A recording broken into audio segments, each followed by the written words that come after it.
वैसे आप सब लोग को मैं पहले बोल देना चाहती हूँ कि ये मेरा पहला लाइव है, लाइफ का पहला लाइव। मैंने इतना सारा प्रोग्राम वगैरह किया, मैंने कभी भी आज तक मैं लाइव नहीं आई थी तो ये मेरा बहुत ही पहला लाइव है।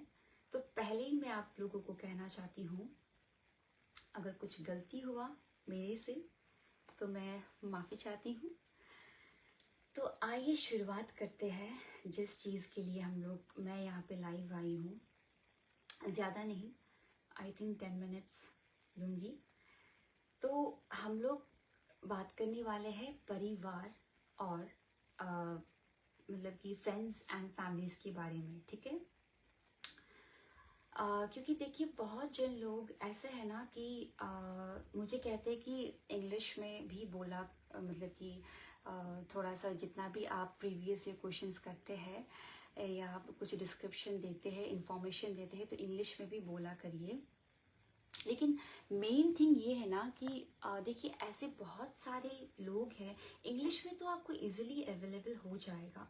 अगर आप YouTube खोल के देखेंगे, नेट ऑन करके जो आपको टॉपिक चाहिए उसको इजीली अवेलेबल होगा। क्योंकि मैंने भी जब प्रिपरेशन किया था ना, तो मैं भी इंग्लिश में ही प्रिपेयर किया था और मुझे वही इजी लगता था। लेकिन मैंने क्या देखा ना कि बहुत जन ऐसे हैं कि जिन्हें प्रॉब्लम है, बहुत संख्या में ना हिंदी में चाहिए, बहुत जन को हिंदी में नोट्स चाहिए, ठीक है। तो मैंने सोचा कि चलो मेरा भी इम्प्रूवमेंट हो जाएगा और साथ साथ जिन्हें ज़रूरत है उन लोगों को भी नोट्स मिल जाएगा, उन लोगों के लिए भी आसानी होगी। तो मैं ये जो EVS का टॉपिक है आज मैं हिंदी में डिस्क्रिप्शन देने वाली हूँ, ठीक है। तो आइए शुरुआत करते हैं। मेरा पहला जो टॉपिक है जो हम लोगों ने आप अगर मेरे चैनल पे जाएंगे तो मैंने प्रीवियस ईयर क्वेश्चन मैंने इसी की बेस पे करवाया था। तो मैं आपसे सोच रही हूँ कि पहले मैं लाइव में आके आप लोग उसके बारे में, उस टॉपिक के बारे में डिस्क्रिप्शन दूँ, उसके बाद ही मैं आप लोगों को प्रीवियस ईयर क्वेश्चन उसके बेसिस में कराऊँ। तो आइए शुरू करते हैं। पहले है कि परिवार किसे कहते हैं। तो आप सब लोगों को पता ही है कि हम लोगों का जन्म भी परिवार से है, हम लोग का मरण भी परिवार से है, ठीक है। क्योंकि हम लोग परिवार के बिना एकदम अधूरे हैं। परिवार के बिना हम सोच भी नहीं सकते हैं। क्योंकि जब जैसे आपका जन्म होता है, जैसे आपकी आँख खुलती है ना, तो सबसे पहले दर्शन किसका होता है? हमारे परिवार के ही, है ना। तो अगर मैं जो बुकिश लैंग्वेज है वो तो आप लोग को पता ही होना चाहिए कि परिवार किसे कहते हैं, फैमिली किसे कहते हैं, ठीक है। लेकिन अगर मैं ये बुक की बातें, टेक्सचुअल जो बातें अगर उसके बारे में बोलूँ, तो देखिए परिवार सबसे पहले परिवार ना उसे कहते हैं जो आपके ब्लड रिलेशन में आते हैं। ये आपको ध्यान में रखना चाहिए कि जो भी आपका ब्लड रिलेशन में आता है उन्हें ही परिवार कहते हैं, ओके। जैसे कि एक घर के एक छत के नीचे हमारे सदस्य जैसे माता, पिता, पति, पत्नी, दादा, दादी, पोता, पोती, है ना, और चाचा, चाची, जो ये सारे जो सदस्य है ना, एक साथ एक ही छत के नीचे जो रहते हैं ना, एक समूह बना के, तो उन्हें ही कहते हैं परिवार, ओके।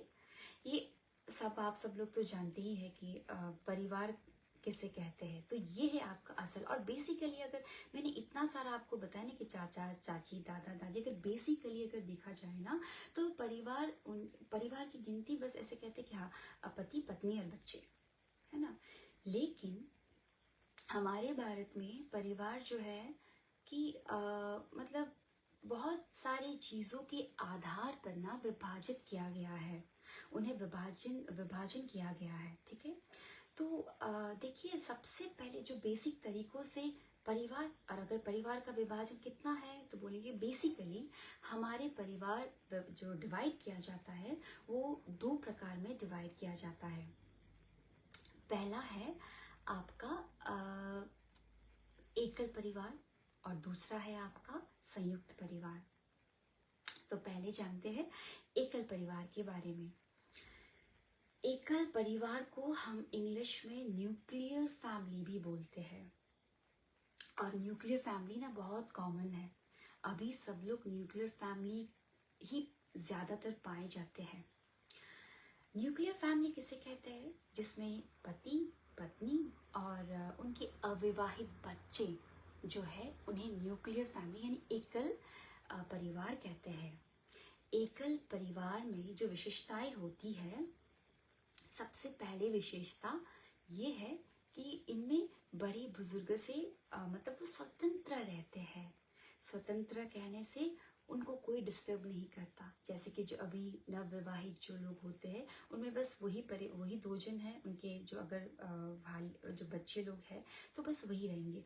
उनको डिस्टर्ब करने वाले, उनको मतलब कि किसी भी चीज़ों में होता है ना, अगर हम लोग ग्रुप में रहते हैं तो हमारे जो बड़े हैं उनकी बातें सुनने पड़ते हैं। लेकिन जो न्यूक्लियर फैमिली है ना, जो आपका एकल परिवार है ना, उसमें आपको आज़ादी होगा, मतलब कि फ्रीडम होगा, freedom from the Elder one. Okay, वो और ये है आपका न्यूक्लियर फैमिली यानी कि एकल परिवार का main thing, okay, main characteristics.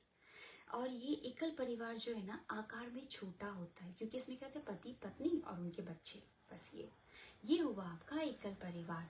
और दूसरा जो है आपका है दूसरा संयुक्त परिवार। ठीक है, तो संयुक्त परिवार किसे कहते हैं? संयुक्त मतलब आप सब लोग जानते हैं, ये संयुक्त का मतलब ज्वाइन फैमिली। ठीक है, इसमें आपका आता है पति पत्नी, दादा दादी, पोता पोती, काका काकी, जो भी आते हैं ना वो सारे संयुक्त परिवार में आते हैं, है ना, ज्वाइंट फैमिली में आते हैं। ये आकार में भी बड़े होते हैं। ठीक है, तो बेसिकली दो प्रकार का है आपका, अगर डिवीजन कहा जाए तो दो प्रकार का वो है। पहला एकल फैमिली और दूसरा है आपका nuclear, this one joint family यानी कि संयुक्त फैमिली, संयुक्त परिवार। ठीक है, तो आइए थोड़ा सा और जानते हैं। अगर फैमिली को डिवीजन किया जाए तो बहुत सारे चीज़ों के मतलब कि बेस पे उन्हें डिवाइड किया गया है, लेकिन हम लोग वही करते हैं जो एग्ज़ाम में आएगा, जो एग्ज़ाम में पूछे जाते हैं वही टॉपिक करते हैं। तो देखिए मतलब अधिकार के आधार पर ना अधिकार के आधार पर परिवार को दो हिस्सों में विभाजित किया गया है। पहला है पितृसत्तात्मक। पितृ मतलब आप सब लोग जानते ही है कि पितृ का मतलब है पिता। इसमें क्या होता है कि इसमें head of the family father होते हैं, ग्रैंडफादर होते हैं। ठीक है, जिसे हम कहते हैं बड़े पुरुष या कुल पिता भी कहते हैं। तो जो कुल पिता जो होते हैं ना, कि वही क्या होता है आपका फैमिली का जो हेड होते हैं, यानी कि पिता यानी कि फादर। ओके, तो वही उनका ही ऑर्डर होता है, वही उस फैमिली के हेड होते हैं, उन्हीं की सारी बातें मानने पड़ते हैं, जो रूल्स एंड रेगुलेशन चलता है उन्हीं के हिसाब से चलता है, तो उन्हें कहते हैं पित्रात्मक। ओके, पितृ माने पिता, आप लोगों को पता ही है, फादर, तो पितृ सत्तात्मक परिवार कहते हैं। ओके, तो नेक्स्ट आपका उसी की ऑपोजिट जो है ना, दूसरा आपका मात्र सत्तात्मक। मात्र माने माता, है ना, मात्रा माने माता। सो इसमें ठीक जो हम लोगों ने पित्रात्मक के बारे में जो पढ़ा, उनकी ठीक ऑपोजिट आपका आएगा मात्र सत्तात्मक यानी कि माता। इनमें अगर हेड ऑफ द फैमिली जो ग्रैंड मदर के बाद में अगर वो संभालने के लिए देती है, तो किसको संभालने के लिए देती है? उनकी जो उन घर में से जैसे कि आपका जो बड़ी बेटी है उनको संभालने के लिए दिया जाता है।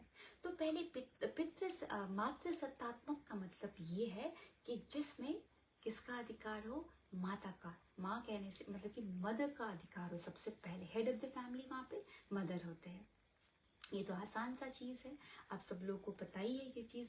और दूसरे जो थर्ड थिंग है, वंशज के आधार पर भी ना परिवार को विभाजित किया जाता है। देखिए हम लोग सिर्फ वही टॉपिक कर रहे हैं जो एग्जाम में आते हैं। पहले हम लोगों ने सिंपल सा चीज़ पढ़ा कि परिवार किसे कहते हैं। परिवार का बेसिक व्यू मतलब कि बेसिक अगर डिवीजन देखा जाए तो दो प्रकार में करते हैं, वो है न्यूक्लियर फैमिली और वो दूसरा है जॉइंट फैमिली। और तीसरा थर्ड पार्ट में अगर देखा जाए तो आपका अधिकार के आधार पर भी परिवार को विभाजित किया गया है, वो आपको समझ में आ गया। अभी हम चौथा हिस्सा जो पढ़ रहे हैं वो है वंशज के आधार पर। वंश के आधार पर भी ना फैमिली को डिवाइड किया जाता है सदस्य को। वंश में भी सबसे पहले आता है पितृवंशीय। इसमें क्या है कि पितृवंशीय जो पिता के पिता से जो चले आ रहा हो, जैसे कि वंशज एक वंश पुरखों से जो चले आ रहे, वहाँ पे हेड ऑफ द फैमिली कौन है, पिता है। लेकिन इसमें क्या है ना, इसमें आपका जैसे कि प्रॉपर्टी राइट है ना, पिता के बाद जो कुछ भी पिता का है, पिता के बाद किसको मिलेगा, बड़े जो बेटे हैं उनको मिलेगा। अगर इसका आसान सा अगर इजी सा एग्जाम्पल दिया जाए तो कह सकते हैं कि विरासत में मिला, ये कहते हैं ना हम लोग कि विरासत में मिला। तो ये विरासत कहाँ से मिला, आपके फैमिली जो अपर फैमिली जो पिता वंश होना चाहिए, ठीक है। तो पिता के बाद बड़े बेटे, फिर उसके बाद उसके बेटे, तो ये जो है आपका, ये आपका पितृवंशज है। और दूसरा आपका है मातृवंशज। मातृवंशीय माने वही जो माता हो, इसमें हेड ऑफ द फैमिली जो मदर हो, और जिसका जो head of the family mother, फिर उनके बाद जो विरासत पे किनको मिलता है, बेटी को। वहाँ पे जो बड़ी बेटी होती है उनको विरासत में मिलती है, ठीक है। तो ये आपका मातृवंशीय हुआ। ओके, तो इसी से ना बहुत सारे क्वेश्चन पूछे जाते हैं, और साथ साथ ये भी पूछते हैं कि परिवार का इम्पोर्टेंट क्या है ना, मतलब कि परिवार ज़रूरी क्यों है, function of the family, objectives of the family, okay, what is the benefits of the family. तो इस क्वेश्चन को बहुत सारे क्वेश्चन में तो कभी कभार डायरेक्टली दिया जाता है, बट कुछ कुछ क्वेश्चन थोड़ा घुमा फिरा के देते हैं, ठीक है। तो इम्पोर्टेंट ऑफ द फैमिली को तो कहने की ज़रूरत ही नहीं है आप सब लोगों को, फिर भी मैं थोड़ा सा बोलना चाहूँगी कि देखिए, फैमिली के बिना सबसे पहले तो हमारा सब कुछ अधूरा है। क्योंकि जैसे ही हम लोग जन्म लेते हैं तो हम लोग क्या करते हैं कि फैमिली के ऊपर, फैमिली परिवार के ऊपर ही हम डिपेंडेंट होते हैं, फुली डिपेंडेंट होते हैं। और जब भी आपको, जैसे कि अगर मैं आपको बोलूँ कि देखिए, जब भी अगर आप फैमिली के हिसाब से चलोगे ना, हिसाब से चलोगे वो मैं नहीं कहूँगी, क्योंकि सबका अलग अलग विचार होते हैं फैमिली में। लेकिन मेरा कहने का मतलब ये है कि अगर आपका परिवार स्ट्रांग है, ठीक है, अगर आपका परिवार एक दूसरे के साथ जो आप लोगों का होता है ना, फैमिली स्ट्रांग है, तो ना नंबर वन थिंग आपको सिक्योरिटी मिलेगी, है ना। आपको खुद में एक कॉन्फिडेंट आएगा। अगर आप अकेले हो, अगर आप फैमिली से झगड़ा करके बैठे हुए, तो हमेशा एक बात याद रखना, ये आपका बहुत ही वीक पॉइंट है। क्योंकि अगर आपका फैमिली बैकग्राउंड पे सपोर्ट है ना, तो आपको बाहरी लोग भी जब देखेंगे ना कि हाँ, इसको कुछ करने से पहले, नहीं भाई इसका परिवार इतना है, ऐसे करके है, वैसे करके है, एक फैमिली पहले आते कुछ भी करने से पहले, है ना।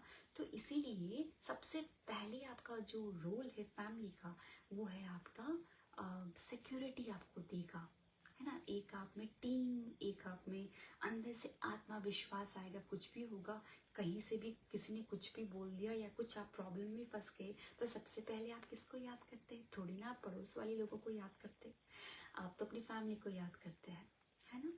और दूसरा चीज़ है, फाइनेंशियली भी आपको मदद सबसे पहले फैमिली से ही मिलेगा। देखिए, आपको पैसा चाहिए, ऑल ऑफ सडन आपको बहुत ही ज़रूरत पड़ा, है ना, तो आप सबसे पहले क्या करोगे, मान लिया कि आपने किसी और से मांग लिया जिसे आप पहचानते नहीं है ठीक से, या फिर थोड़ा बहुत पहचान में है, तो सबसे पहले पता है, जब आप उन लोगों से पैसे मांगोगे तो वो तो पहले बोलेगा कि आप कब रिटर्न करोगे, और कितना इंटरेस्ट लेके आप रिटर्न करोगे, इतना इतना टाइमिंग में आपको रिटर्न करना है, वो तो बात हुई।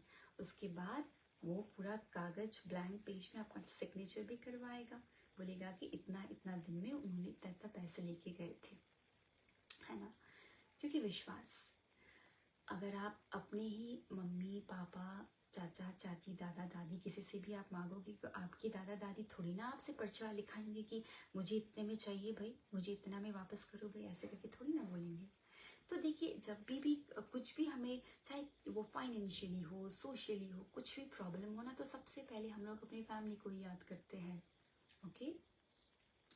और देखिए, मैंने तो बात किया भौतिक चीज़ों का, है ना, अभी जो मैंने बात किया भौतिक चीज़ों के बारे में। हाँ, भौतिक चीज़ जब हमें रिक्वायर्ड होते हैं तभी भी हम लोग को फैमिली से ही मदद मिलती है, सबसे पहली बात। और उससे भी ज़रूरी सबसे पहले हमें क्या मिलता है, हमें ना एक कनेक्शन, एक कनेक्टिविटी, एक कनेक्शन। लोगों को जिसको मेंटल पीस चाहिए, लेकिन अभी तो बहुत सारे ऐसे हम लोग हादसा देख रहे हैं, बहुत सारे ऐसे क्या से क्या लोगों का कैसे साइकोलॉजी हो गया है एकदम से। चलो वो दूसरी वाली बात है, लेकिन फिर भी पता है फैमिली क्यों ज़रूरी है? क्योंकि फैमिली ना भौतिक चीज़ें का तो आपको वो देगा ही, जो आपका नीड है वो आपका पूरा तो करेगा ही। लेकिन सबसे पहले जब आप थके हारे आप अपने काम से घर आते हो ना, जब आपको कोई पूछता है ना, आपका जो जब जैसे कि अगर आप लाइक आप अपना जॉब करके घर आ गए, तो सब आप अकेले ही करोगे, अकेले ही करोगे, चलो अकेला करोगे, एक स्टेज आएगा जो अकेले ही करना पड़ेगा। लेकिन आप जब घर में रहते हो ना, तो आपके मम्मी आते हैं, आपको बोलते हैं ना कि चलो चाय ले लो, अभी आए हो, थके हुए हो, तुम्हारे लिए मैं ये बनाऊंगी। तो क्या कनेक्शन होता है? एक अगर पति पत्नी के, अगर पति बाहर कुछ काम से करके आते हैं, कौन सेवा करता है? पत्नी सेवा करता है। तो उनको एक भावनात्मक, एक ठीक है, भावनात्मक के साथ साथ वो आपका अपनापन कहाँ से मिलता है? वो आपका अपनापन आपका फैमिली से मिलता है। ठीक है, भौतिक जो थिंग है, रिक्वायरमेंट है, वो तो आपको मिलेगा ही, आपको कभी मना नहीं करेगा फैमिली। और खासकर अपनी माता और पिता, कुछ भी आपको ज़रूरत होगा तो वो लाके आपको दे देगा। ठीक है, वो तो है ही, लेकिन जो एक कनेक्टिविटी होता है, जो एक मेंटल पीस होता है, जो एक भावना होती है, जो एक भाव होता है, जो एक अपनापन होता है, जो एक सुरक्षापन होता है, जो कहीं बाहर नहीं होता है, वो फैमिली में पाए जाते हैं। ये है आपका फंक्शन ऑफ द फैमिली। सो आज का टॉपिक यहीं तक रखते हैं दोस्तों। आई होप आप लोग को समझ में आया। और मैं नीचे से ऊपर आई हूँ, और क्योंकि यहाँ पे हमारे कोई भी सदस्य आते नहीं हैं, क्योंकि नीचे क्या है कि हमारे जो दादा दादी जो रहते हैं, अभी उनका टाइम हुआ है टीवी देखने के लिए। ऑफ कोर्स वो लोग इतने दिन भर तो अपने कामों में बिजी रहते हैं, और यहाँ पे ज़्यादातर आते नहीं है कोई भी लोग हमारी फैमिली से। तो यहाँ पे बहुत सुनसान है, शांत है, साइलेंस है, लेकिन गर्मी बहुत है और मैं फ़ैन चला नहीं सकती, क्योंकि अगर मैं चलाऊंगी तो मैं आप लोगों के साथ कनेक्शन, शायद आप लोग मेरी बातें ठीक से समझ ना पाएंगे। चलिए, मैं आशा करती हूँ कि आप लोगों को ये मेरा फर्स्ट लाइव सेशन समझ में आया होगा। और मैं आपसे ऐसे ही करूँगी, कुछ भी प्रीवियस या क्वेश्चन देने से पहले उसके बारे में लाइव आके आप लोगों को थोड़ा सा समझाऊंगी इसके बारे में। ओके, तो मैं आशा करती हूँ कि आप सब लोग को ये लाइव पसंद आया। सबसे पहले पसंद से भी समझ में आना चाहिए बात। और मैं चाहती हूँ ना कि जितना हो सके ना, बहुत जिनको सच में हिंदी में प्रॉब्लम है, सच में हिंदी में प्रॉब्लम है कहने से मतलब कि they want more thing in Hindi. ठीक है, लेकिन देखिए इंग्लिश भी आप लोग, इंग्लिश तो बेसिक है। जो भी आप सीटेट का प्रिपरेशन कर रहे हैं, केवी का जो प्रिपरेशन कर रहे हैं ना, तो बेसिक है, आपको कहीं से भी मिल जाएगा। ठीक है, लेकिन हिंदी में आप लोग को चाहिए, तो मैं कोशिश करूँगी कि हिंदी में ही बोलने के लिए, हिंदी में ही सब कुछ डिस्क्राइब करने के लिए। और यस, ये मेरा फर्स्ट लाइव था, ये मेरी पहली शुरुआत है। और बाकी फिर नेक्स्ट वीडियो में मिलते हैं। और आपका प्रॉब्लम ऐसे ही करके, कुछ भी आपका प्रॉब्लम है तो आप मुझे बोल सकते हो। मैं जितना हो सके मेरे से मैं सॉल्व करने की कोशिश करूँगी। और बाकी thank you so much for watching. Good night. Bye bye and take care.